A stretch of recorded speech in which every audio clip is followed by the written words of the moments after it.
Bwana Yesu asifiwe. Tumsifu Yesu Kristo. Hamjambo ndugu zangu wana Manyoni. Hongereni sana, mji umependeza sana, unapanuka. Hongereni sana Manyoni. Ndugu zangu wana Manyoni, kwanza nimesimama hapa kuwasalimu, lakini kuwashukuru sana kwa kura nyingi sana mlizonipa. Asanteni sana. Lakini pia wana Manyoni, mlimchagua mbunge wa hapa Manyoni. Ninawashukuru sana. Anaitokana na Chama cha Mapinduzi. Lakini pia mlichagua waheshimiwa madiwani. Tulipita hapa tukawaomba na ninyi hamkutuangusha.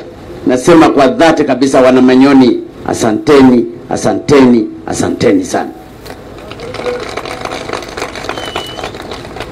Nimeshawashukuru na tulieleza katika ilani ya uchaguzi yale ambayo tunatakiwa kuyashughulikia katika kipindi cha miaka 5. Yote tulieleza, na mheshimiwa mbunge alieleza, na waheshimiwa madiwani walieleza. Nataka nirudie kuahidi ndugu zangu wana Manyoni na wana Singida na Watanzania kwa ujumla, yale tuliyoyaahidi tutaendelea kuyatekeleza kwa kweli. Ninafahamu hapa kwenye hospitali ya wilaya ya Manyoni iliyopandishwa hadhi na changamoto ya madawa, kwamba madawa saa nyingine hayatoshi sana na huduma bado hazijawa nzuri sana. Hili tutalisimamia. Lakini inawezekana yako mengine ambayo mngependa miyazungumze hapa. Labda mna kiongozi wenu hapa, ajizungumze hapa.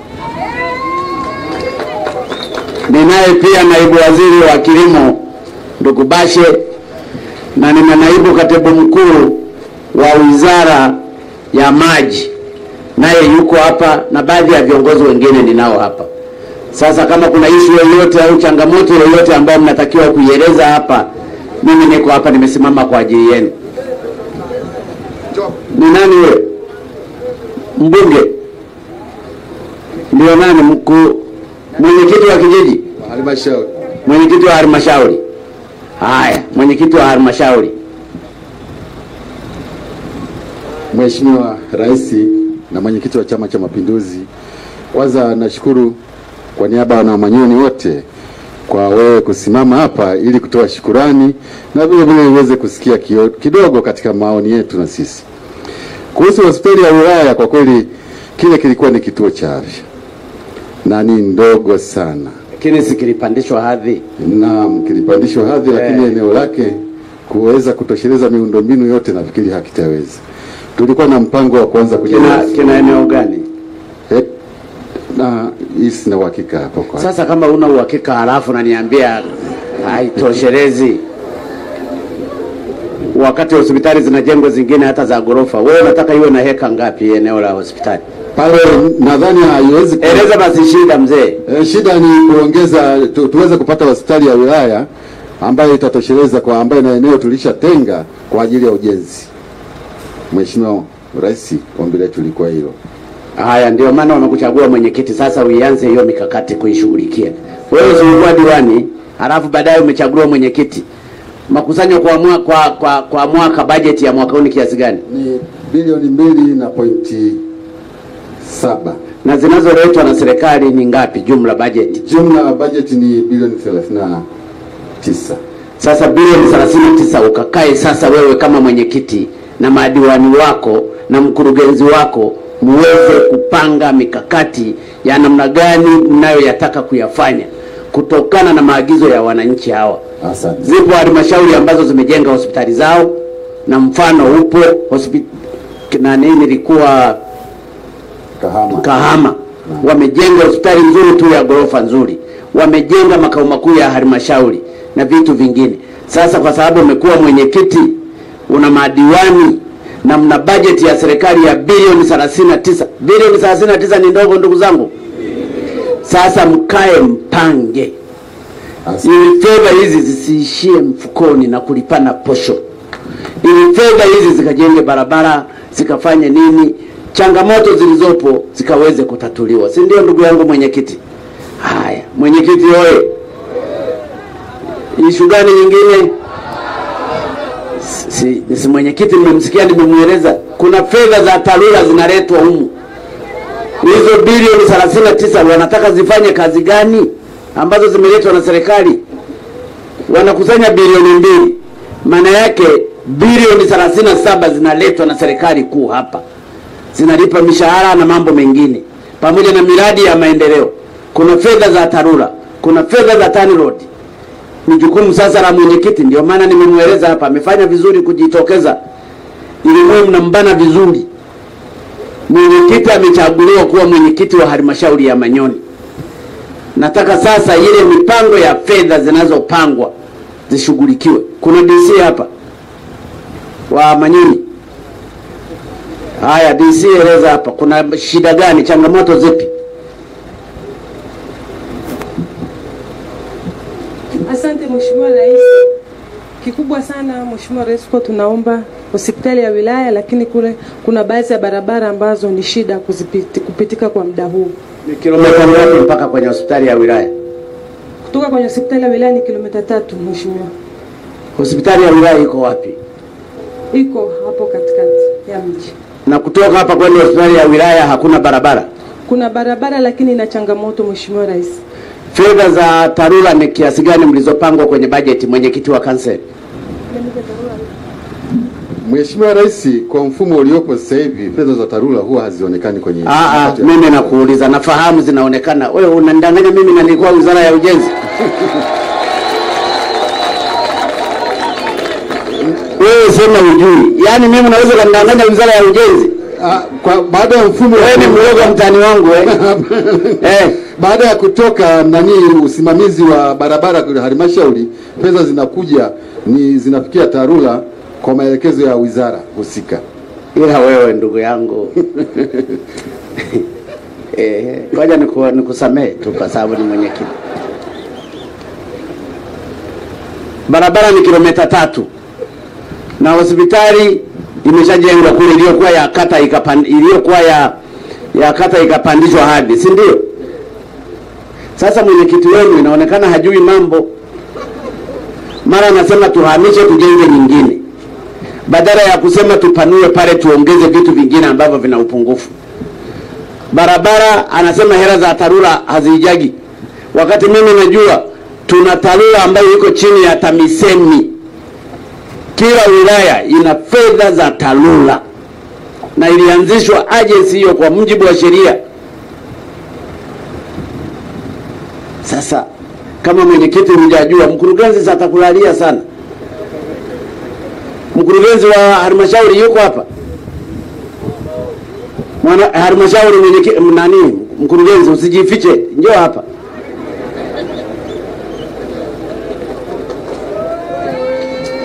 Haya, katika bajeti yenu ya mwaka huu fedha za TARURA ni kiasi gani? Mheshimiwa Rais, ni karibu milioni 700. Milioni 700? Ndio Mheshimiwa Rais. Mbona mwenyekiti hajui, anasema hakuna hela? Hapana, zipo.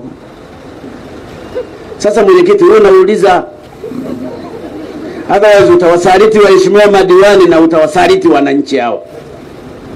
Unatakiwa hizi fedha ziwe unazijua kila mahali, ili kusudi upange. Na bajeti yenu kwa mwaka ni kiasi gani? Ya jumla bilioni karibu 39. Bilioni 39. Ndio Mheshimiwa Rais. Mmepanga kufanya nini katika bilioni 39 zile? Au madiwani hawajakaa na kupanga? Mheshimiwa Rais, hela zinazotoka kwenye serikali kuu zinakuja tayari zishapangiwa matumizi yake. Si mnapanga ninyi? Mheshimiwa mbunge wa Nzega, hebu fafanua hapa. Katika fedha zinazokuja kwenye halmashauri. Huyo ni Mheshimiwa Bashe, ni naibu waziri wa kilimo. Mheshimiwa Rais, tena waeleze na mambo ya kilimo kidogo. Nimeona ndipo wanaanza kulima wakati mvua zilianza mapema. Manyoni safi. Mheshimiwa Rais, kwenye utaratibu wa kupanga budget ni kwamba mipango yote inaanzia katika ngazi ya kata, ODC wanatengeneza pamoja, wanapeleka katika CMT, na hata mipango fedha zinazotoka serikali kuu msingi wake ni mipango ambayo inatokana na halmashauri katika kuanzia ngazi ya kata. Kwa hiyo ODC yenyewe ndio inapanga vipaumbele vyake, ikishapanga vipaumbele vyake wanapeleka kwenye halmashauri.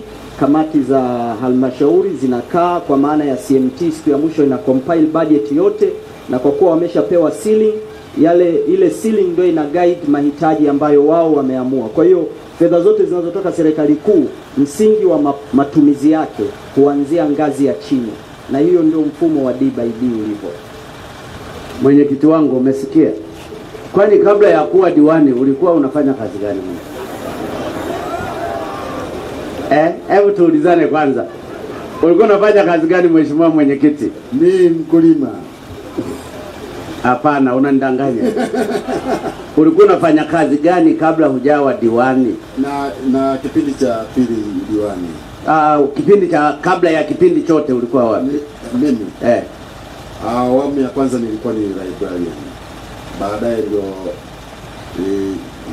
nikaacha, nikawa nashughulika na kilimo. Wamepeana Sasa fuatilia budget. Fuatilia hizi fedha. Kuna mgogoro gani? Njoo bana, njoo tueleze hapa. Au nimewachosha niendelee na safari yangu? Mnataka nikae hapa? Haya, eleza mgogoro wa hapa. Taja jina lako na ueleze shida yako. Mimi naitwa Hussein Zuberi Saidi. Hapa kuna migogoro juu hapo. Wamewapa watu wamefyeka, alafu tena wameenda kuwanyang'anya. Ni migogoro kwenda mbele kwa mwenyekiti, sijui kwa nani. Yaani hapo watu wanalia. Kuna watu hapa walikuwa watakawaje Dodoma. Waziri wa ardhi. Hapo juu ni migogoro mitupu. Kuna nini sasa hapo juu? Hapo juu? Walishawapa watu, wengine wamejenga nyumba, wengine wasijui wataka jenge nini, hatuelewi. Yaani unaambiwa tu hapo muondoke na watu walishajenga na nyumba. Kwa hiyo kuna watu walijenga, halafu tena wanaambiwa waondoke. Mwenyekiti, haya tueleze bana. Pamoja na mkurugenzi. Mheshimiwa Rais, migogoro hiyo mingi imeshatatuliwa, na mara ya mwisho ziara ya waziri wa ardhi alifika hapa na kutoa uamuzi. Wale waliokuwa na viwanja vile halmashauri imewarudishia ili kusudi waendelee na taratibu nyingine. Kwani viwanja vile vilitolewa na nani? Vile viwanja vilipimwa, baada ya kupimwa vilipimwa na nani? Na halmashauri. Wakapewa watu, si ndio?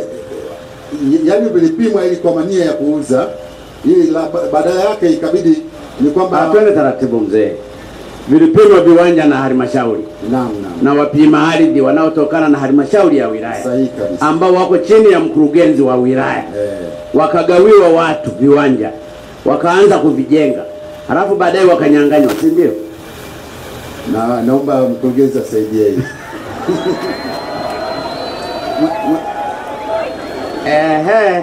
Haya, mkurugenzi saidia mwenyekiti wako. Mheshimiwa Rais, wakati tunaingia hapa 2016 tulikuta migogoro hii ipo, migogoro ya muda mrefu. Mheshimiwa Rais, mlipoingia na nani? Mimi nilipoteuliwa kuja hapa niliyakuta 2016. Tatizo lilotokea, halmashauri huku nyuma ilitoa eneo kubwa tu la wananchi, lakini kwa ahadi kuwa baada ya kuuza haya maeneo watafidiwa. Kwa hiyo maeneo yalitwaliwa bila fidia. Baada ya hapo mimi nilipofika, nilipoona mgogoro, nikaona tukae chini na wananchi tumie busara. Kwa halmashauri imetoa eneo, lakini bado wananchi hawajalipa fidia. Na pia baada ya kuona pana matatizo, mkuu wa mkoa aliyepita Mheshimiwa Kone aliweka zuio pale. Baada ya kuweka zuio, huwa hamna kitu kilichokuwa kinaendelea baada ya vurugu hizo. Mimi nilipofika nikasema tukae chini tuzungumze na wananchi. Tulizungumza na wananchi. Mheshimiwa Rais, zungumza tu. Mimi nakusikiliza. Ukazungumza na wananchi Mheshimiwa Rais, baada ya hapo tulichoona kwa maeneo yaliyouzwa ambayo tayari yana hati, tuliona tuweke fidia, tuweze kurudisha tena wananchi. Kulikuwa na maeneo ambayo tayari wameshauza, wameshajenga watu na yana hati. Yale ambayo yalikuwa hayana hati, Mheshimiwa Rais, tuliamua kurudisha wananchi. Kwa hiyo migogoro ya namna hii ipo hivi, na ile tuliyofanyia uthamini tayari tumeshafanya uthamini na sasa tuanze kulipa fidia, Mheshimiwa Rais. Kwa hiyo tangu 2016 bado hamjalipa fidia. Katika fidia ilikuwa ni kubwa sana, milioni 900. Na mpaka sasa tumelipa kwa kupata ndani. Sasa nini, kwa nini hamkuachia wale wananchi wakaendelea kukaa pale na ninyi mkatafuta eneo lingine? Mheshimiwa Rais, tatizo lilikuwepo, wenzetu wa nyuma walikosea. Walishatoa hati wakajenga nyumba, watu wamejenga nyumba wale wapa kwanza. Kwa hiyo inakuwa ngumu sasa kuwarudisha wananchi wa asili pale, kwa sababu tayari pana majumba, pana hati zimetolewa ziko pale, Mheshimiwa Rais. Sasa kama walikosea wa nyuma na madaraka yako pale pale, mkurugenzi na nini, mimi kwa mfano kama walionitangulia walikosea na mimi naendelea kufanya makosa? Mheshimiwa Rais, tayari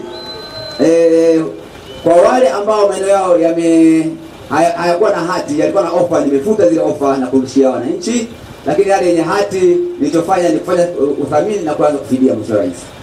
Ndio maana nauliza, hayo yenye hati unayafidia na watu wana hati, wewe unataka ufidie ili upafanyeje? Mheshimiwa Rais, nafidia kwa sababu wale waliojenga pale na wenye hati na wenye nyumba sio wale wamiliki asili. Kwa hiyo ile fidia inaenda kwa wale wamiliki wa asili ambao halmashauri ilitoa eneo lao na kwa wengine. Walikuwa wangapi wamiliki wa asili? Wewe huyo uliona kuuliza mkurugenzi. Mheshimiwa Rais, karibu walikuwa 99. Kwa hiyo hao 99 tangu 2016 mpaka leo 2021 mmeshindwa kuwafidia. Mheshimiwa Rais, process ilikuwa ndefu, tukaanza kufanya uthamini, tukabeba mthamini mkuu. Kwa hiyo process ndefu itafika mpaka lini? Mheshimiwa Rais, tumeanza kufidia kwa mapato ya ndani. Umeshafidia wangapi? Nimefidia mpaka sasa hivi watu 22. Kwa hiyo bado 80 karibu. Ndio, Mheshimiwa Rais. Mheshimiwa mkuu wa mkoa, hebu nisaidie hili.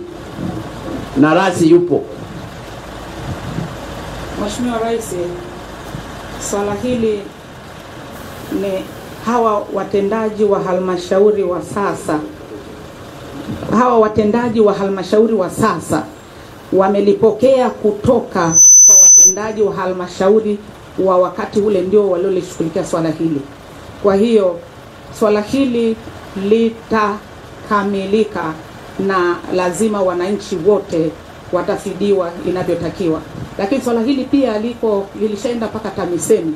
Kwa hiyo tuko TAMISEMI pamoja na halmashauri na uongozi wote ili tuone nini hasa ambacho kinatakiwa kufanywa kwa wananchi hao. Lakini haki lazima itatendeka kwa mujibu wa taratibu zote na kwa mujibu ya yale yote yanatakiwa kufanyika kwa ajili ya wananchi hao.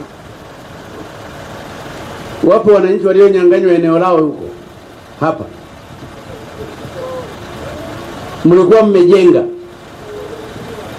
halafu mkaambiwa muondoke.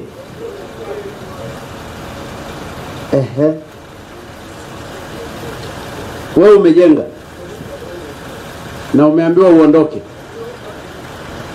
na viwanja vilipimwa. Wewe umejenga na mnara kwenye kiwanja chako.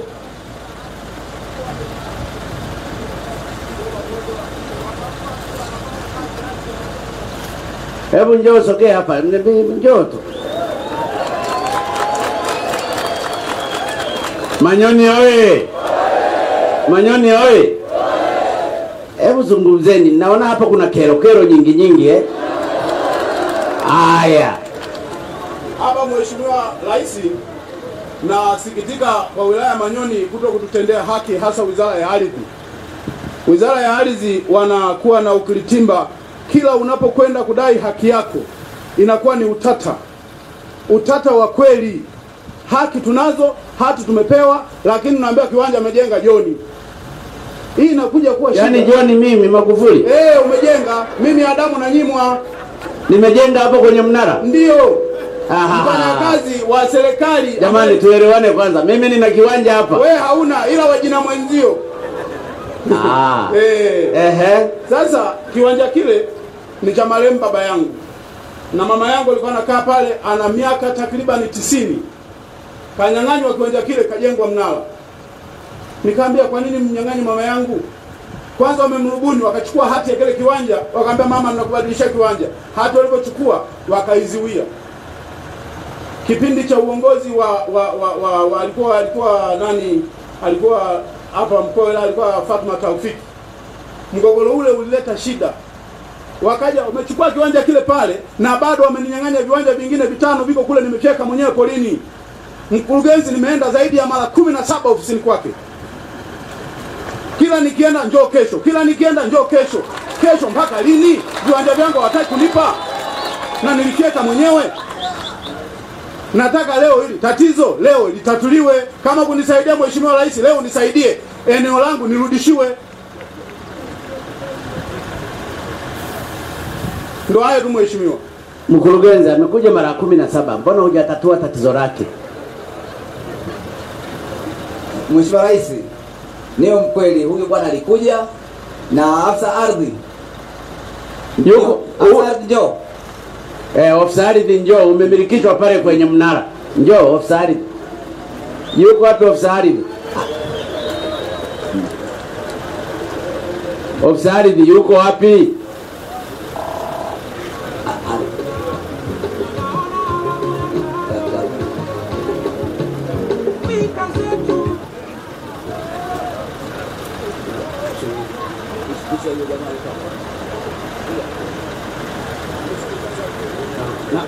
Ndio Mheshimiwa Rais, nakusikiliza. Umeitwa na mkurugenzi wako.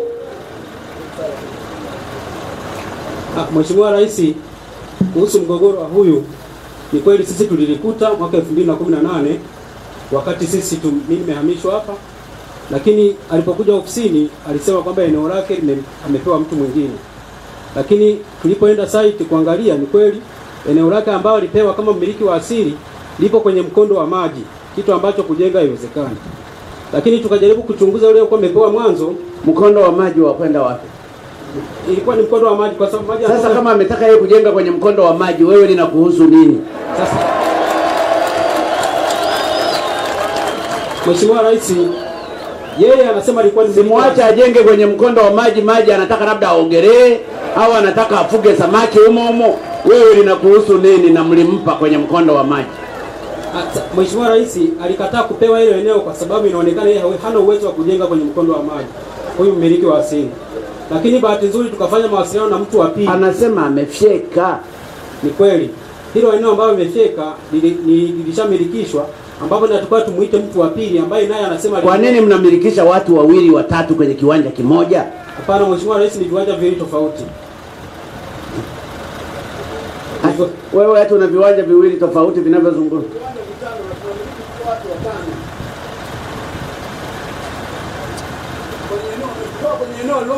Eneo lilokuwa zuri wameenda kutoka kwenye bolbiti ya shimo, walikuwa wanachimba udongo wakati wanatengeneza lami ya Itigi. Hata mimi naweza kujenga kwenye shimo. Eneo langu zuri wamempa mtu mwingine. Eneo lile baya ndio nimepewa mimi. Kwa nini simpe yule tajiri kwenye shimo? Ati kwa nini mlimtoa kwenye eneo lake zuri mkampa kwenye shimo tajiri, mkampa eneo zuri? Mheshimiwa Rais, bado hili swala lake halijafika mwisho, kwa sababu yule mtu wa pili naye ambaye Mheshimiwa Rais, yule mtu wa pili ambaye naye anatakiwa aje aidhinishe, atudhibitishie kwamba naye ni mmiliki wa asili wa lile eneo, bado hajaja. Kwa hiyo process ya kumhamisha huyu kumpeleka eneo zuri bado halijafikia mwafaka Mheshimiwa Rais. Litafikia mwafaka lini? Wewe umekuja mwaka gani hapa? 2018 mwezi wa pili. Kwa hiyo 2018, 19, 20, leo 21. Mwafaka hujapatikana tu kwa huyo mtu.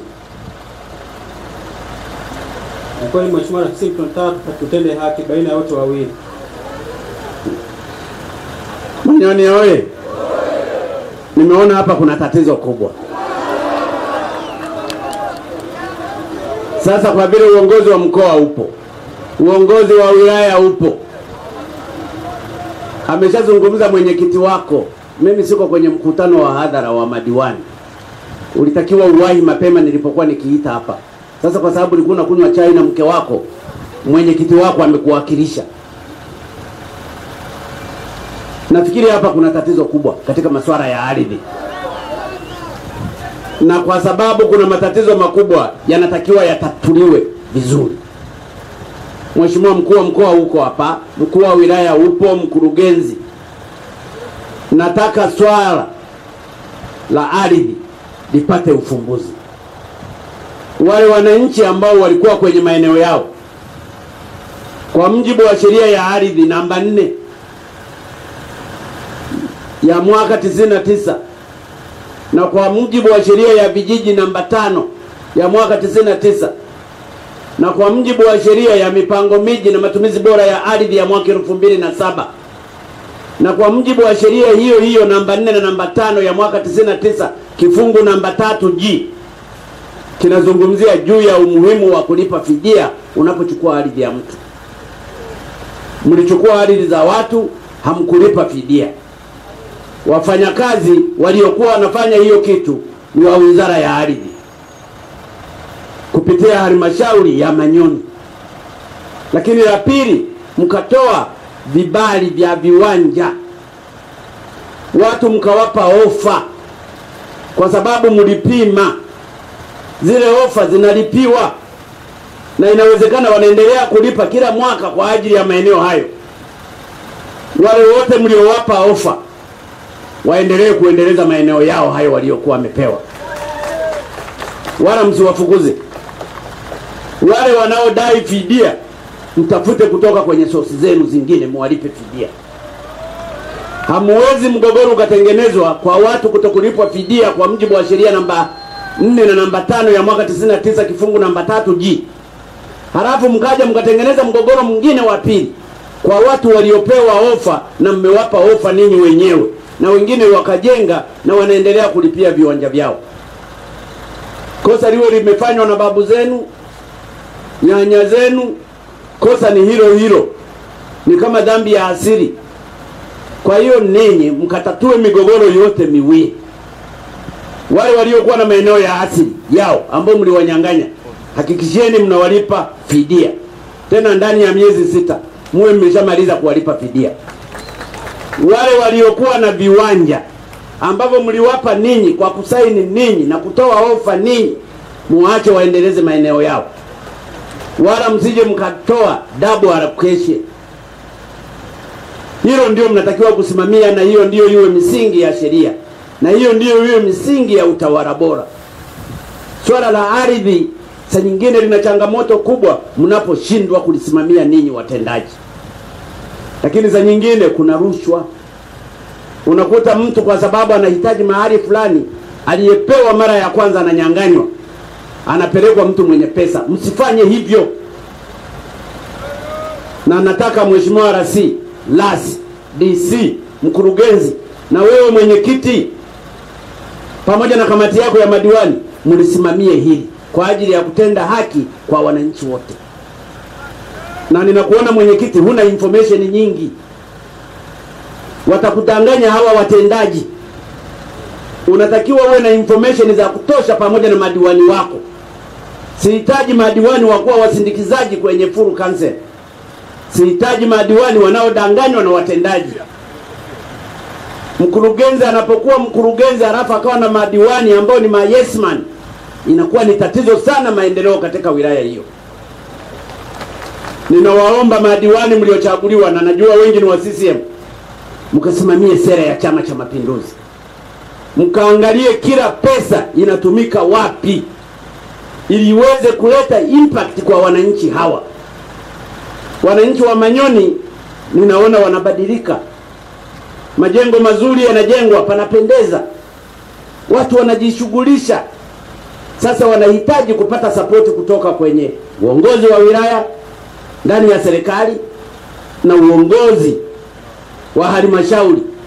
Maana yake wewe mwenyekiti wa halmashauri lazima uyasimamie haya. Ndugu zangu wa Manyoni, nimepita sehemu nyingi na bahati nzuri nimepita kwa gari. Maeneo mengine wamelima sana. Nilipokaribia Manyoni, kilimo bado hakijapamba moto. Wengine ndio wanaanza kupanda mipunga. Mvua zimenyesha, mvua hazisubiri. Najua kuna watani zangu hapa Wagogo wengi, na Wagogo kawaida yao huwa ni wavivu. Ninasema ukweli, watani zangu Wagogo Hata dereva wangu ni Mgogo, huwa namweleza, hebu simama, kama sio wewe Mgogo, hebu tokeza kichwa hapo Mgogo. Yuko wapi dereva wangu? Huyu hapa ni Mgogo. Kwa hiyo ninawaeleza, mvua zinaponyesha tulime mazao. Hizi barabara zitaleta faida kama tutazifanyia kazi. Kama na mahindi uza, mpunga, matikiti maji, nyanya. Manyoni na Dodoma ni karibu mno. Biashara yenu ya mazao yataliwa pale Manyoni, yataliwa Dodoma, yataliwa Dar es Salaam, kwa sababu barabara ipo. Ninawaomba sana ndugu zangu wa Manyoni, watani zangu, tuchape kazi. Mvua hizi zinazonyesha, kila mmoja hakikisha amepanda zao lolote kwa ajili ya manufaa. Ninampongeza mkuu wa mkoa na uongozi wa mkoa kwa ujumla, mumeanzisha kilimo cha korosho na kinaenda vizuri. Kwa hiyo Dr. Nchimbi na utendaji wako wengine nawapongeza. Mkiendeleze hiki ili maeneo haya yawe na zao la kuleta uchumi. Mvua hizi zitanyesha na zitaondoka, tutabaki kulia njaa. Ninawaomba sana, lakini kikubwa ninawaomba tuwe wamoja, sisi wote viongozi wa serikali na wananchi, katika kuiendeleza Manyoni. Manyoni ni ya zamani, Manyoni ni wilaya ya zamani. Tunahitaji tuipeleke mbele kwa mapema zaidi. Na ndio maana viongozi wa hapa, hata wabunge, wanakaaga miaka 5 tu wanaondolewa. Sina uhakika huyu aliyepo atakaa miaka mingapi. Alikuwepo Chirigata, alikaa nafikiri yeye miaka 15. Alipoondoka aliyekuja akakaa miaka 5, si ndio? Huyu naye atakuja je, atakaa miaka mingapi? Sina uhakika. Lakini kikubwa ninawaomba wana Manyoni, tujenge Manyoni yetu. Hakuna sababu ya Manyoni kupitwa na wilaya zingine zinazoanza sasa. Ninaifahamu sana Manyoni kwa sababu barabara la Manyoni ilikuwa inapita kule. Wakati tunajenga hii barabara nikaona tutabomoa nyumba nyingi za wa Manyoni. Na watani zangu mule, inawezekana hata tungebomoa fisi zikakosa mahali pa kulala. Tukaamua tutengeneze barabara lingine hapa, ili tusiwasumbue watani zangu wa kule juu. Tukatengeneza hili barabara. Tulipotengeneza mkaanza kuniomba kule lami, tukawawekea lami. Tulipomaliza kutengeneza, wengine wakasogea karibu na barabara, tukabomoa nyumba zao. Mnanielewa? Lakini sasa najua tumeelewana vizuri. Kwa hiyo matatizo haya madogo madogo yanayojitokeza tuyatatue. Na mimi niwaombe viongozi wa mkoa wa Singida, viongozi wa wilaya ya Manyoni na viongozi wenzangu wengine katika maeneo mbalimbali Tanzania, tuwe wepesi kusikiliza shida za wananchi tunaowaongoza na kutatua shida zao. Hakuna sababu ya mtu kama huyu anaenda kwa mkurugenzi mara 17 na mkurugenzi amekiri. Ulitaka aende mara ngapi? Mara 17. Leo anakuja. Hata kama angekuwa anatafuta mshikaji angekuwa ameshakubali mwanamke huyo. Mara 17. Wewe huelewi tu kwamba ana shida. Mara 17. Sasa nataka kesho Jumatatu uende tena mara ya 18 na usiende tena na akatatue tatizo lako. Sawa bana? Na lile eneo liliochukuliwa la Mnara likazurumiwa wananchi waliokuwepo hapo, akapewa mwenyekiti mfanyakazi wa ardhi, si ndio? Na hati yake akakaa nayo. Ni nani aliyopewa? Wewe. Yuko hapo huyo msafiri. Sasa lile eneo hilo linarudi kwa wenye eneo. Kwa hiyo hiyo hati ya huyo msafiri asafiri salama aliko, ibadilishe, irudishe kwenye wenye eneo hilo, wale wazazi wake wa miaka 90, ili kusudi aliyepanga pale ambaye ni Voda au Tigo Voda au anamlipa mwenye eneo hilo. wala asimlipe mtu mwingine. Mimi nafahamu minara hii inapojengwa mwenye eneo lile analipwa pesa, kwa sababu huyo ni mpangaji. Kwa hiyo mwenye eneo hilo la asili ndiye atakuwa analipwa. Msafiri hati yake ifute, ili akatafute eneo ambalo si la watu wanyonge. Sisi wenye madaraka tujifunze kuwatendea haki wanyonge. Ni dhambi kubwa sana kumdhulumu mama wa miaka 90, halafu kachukua eneo lake, halafu kaweka Vodacom wajenge pale.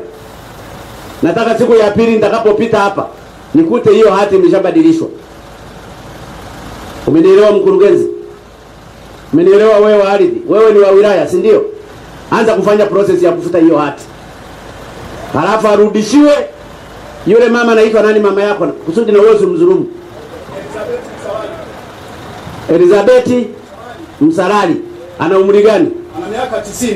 Huyo ndiye anapewa hiyo hati. Elizabeth oye! Elizabeth oye! Alafu Vodacom wakafanya mkataba na Elizabeth Salali, huyo ndio watakuwa wanamlipa pesa, wala sio msafiri. Msafiri asafiri salama. Manyoni oye! Sasa ninawaomba viongozi wenzangu, hizi kero, ukishakuwa kiongozi ni msalaba. Ni lazima ukubali kulaumiwa, lakini usimamie haki. Ndugu zangu wa Manyoni, nafikiri nimewasalimu vya kutosha.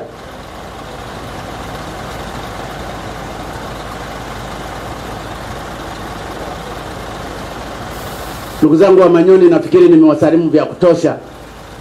Mumenikaribisha na mimi nimefurahi. Tuendelee kwenda pamoja. Tuendelee pia kumuomba Mungu, ili Mungu ataendelea kutusaidia na kutubariki sisi. Nataka niwahakikishie, mimi pamoja na serikali yangu tuko pamoja na ninyi. Ninawapenda watu wa Manyoni. Endeleeni kushirikiana na viongozi wenu. Mwenyekiti, una challenge kubwa. Una wajibu wa kujua budget, matumizi ya fedha kwa kushirikiana na madiwani. Na hii itawasaidia sana katika kuhakikisha mnatatua matatizo makubwa ya Manyoni. Ninapenda Manyoni iendelee kuendelea hivi. Ninapopita hapa naangalia nyumba nzuri mpya za gharama, mimi najisikia raha. Na haya ndio maendeleo. Ninapoona mabadiliko makubwa yanayopatikana hapa Manyoni, nafurahi sana. Siku za nyuma hata umeme haukuwepo. Leo umeme upo, mitandao ipo, barabara za lami zipo, hospitali zinajengwa, shule zipo. Hamna nini? Stendi ndio kazi ya mwenyekiti, mumuulize. Mnataka mimi niwe nawajengea stendi? Unajua mambo mengine, mliwachagua hawa madiwani kama mlivyonichagua mimi. Mumuulize mwenyekiti na diwani wenu, tunataka mahali fulani pawe na stendi. Mumuulize mkurugenzi, sio kazi yangu mimi kuwajengea stendi. Mimi hata mkitaka mwe mnapanga kwenye mbuga, shauri yenu. Si kazi yangu mimi kuwapangia stendi. Hayo ndio majukumu ya madiwani wenu na wakurugenzi wenu na watendaji mlionao hapa. Najua mmenielewa. Manyoni oye! Narudia tena kuwashukuru sana kwa kura mlizonipa. Asanteni sana. Nashukuru kwa kumpa diwani, madiwani wengine wote, na mlichagua madiwani wa CCM watekeleza sera nzuri za Chama cha Mapinduzi. Ninawashukuru pia kwa kumchagua mbunge wa hapa. Mungu awabariki sana, tuko pamoja. Lakini kwa viongozi wenzangu wa mkoa na wilaya na halmashauri hii ya Manyoni, mjitahidi sana kutatua kero za wananchi wa hapa Manyoni. Ninajua kufanya kazi Manyoni pia kuna changamoto zake, kwa sababu kila mmoja anajifanya anajua. Hilo ninawajua watani zangu wa hapa. Lakini siku hizi tunaelewana, kwa sababu maendeleo wameshayagusa na mabadiliko yanapatikana ya kweli. Na wapongeza wana Manyoni, hongereni sana. Manyoni oye!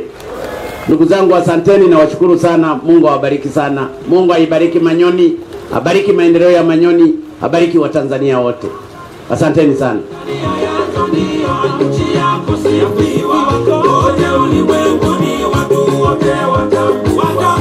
Tanzania yetu ndio nchi ya furaha.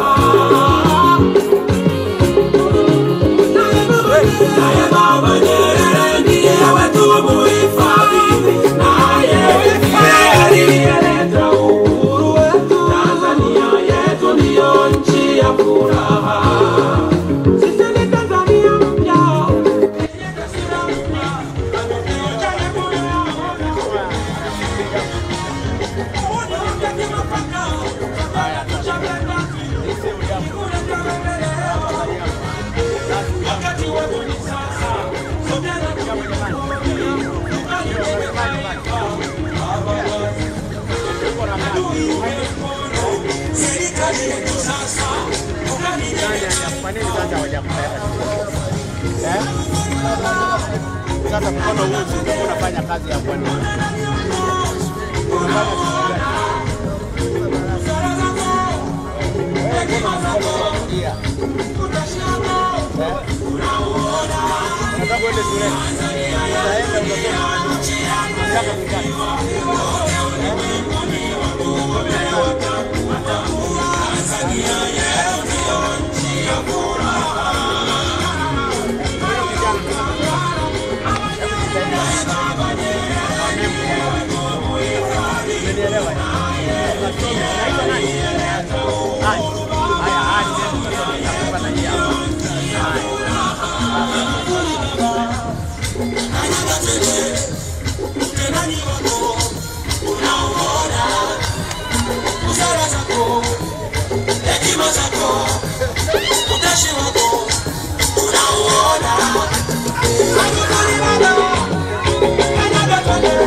Tanzania yetu ndio nchi ya